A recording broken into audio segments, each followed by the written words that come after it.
কেবলমাত্র আমাদের দাবিটা হচ্ছে গ্রহণ করা হয়েছে। আমার পেটে গুলি এখনো, আমাকে বিয়ে দিবে বলছে।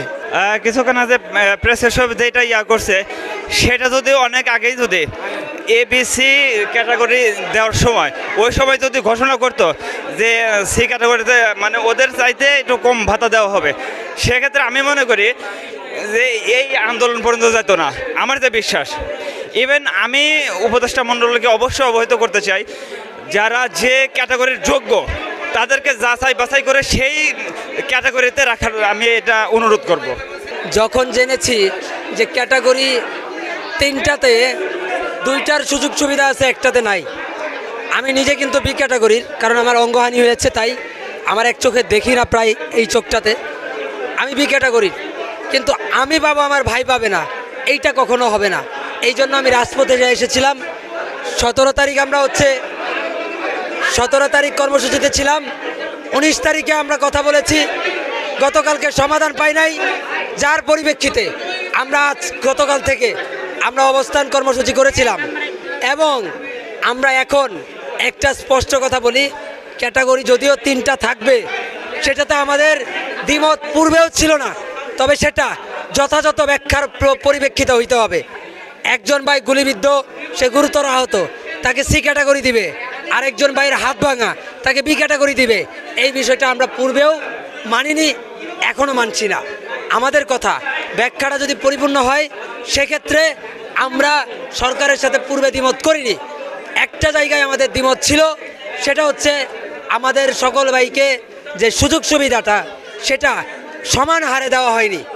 আমাদের প্রেস সচিব বলেছেন এ ক্যাটাগরিতে মাসিক 20,000 টাকা এবং এককালীন 5 লক্ষ টাকা দেওয়া হবে।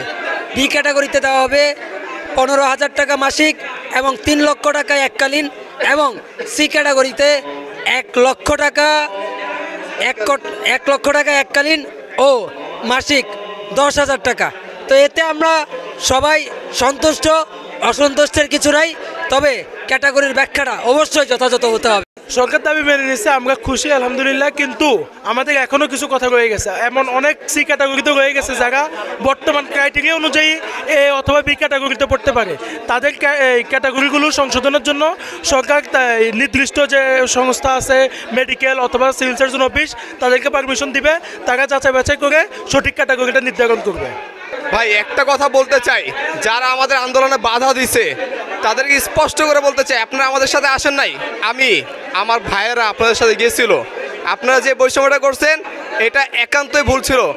এখন বুঝেন এখন কোনটা সঠিক, সরকার কোনটা মেনে নিছে, আমাদেরটা মেনে নিছে নাকি আগেরটাই রেখে দিছে, ঠিকই আমাদের পক্ষেই আসছে।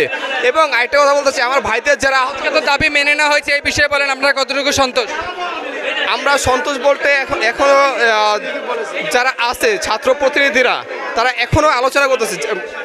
কেবলমাত্র আমাদের দাবিটা হচ্ছে গ্রহণ করা হয়েছে, মানে কিছু মানুষ দেখতেছি উচ্ছ্বাসিত হয়েছে, কিন্তু একটা কথা থেকেই যায় যে আমাদের যে এককালীন যে টাকাটা সেটা কিন্তু সবার ক্ষেত্রে কিন্তু কম, মানে অনেকটা যে বেশি হয়ে যাচ্ছে এমনটা না, অনেকের পরিবারে কিন্তু অনেকটাই ক্ষতি হয়ে গিয়েছে অলরেডি। সেই জন্য আমরা চাই যে যদি এককালীন টাকাটা বৃদ্ধি করা হয়, সেক্ষেত্রে কিছু কিছু পরিবার অনেকটাই উপকৃত হবে। আমরা কালকে থেকে প্রধান উপদেষ্টা কার্যালয়ে আমরা অবস্থান করছিলাম।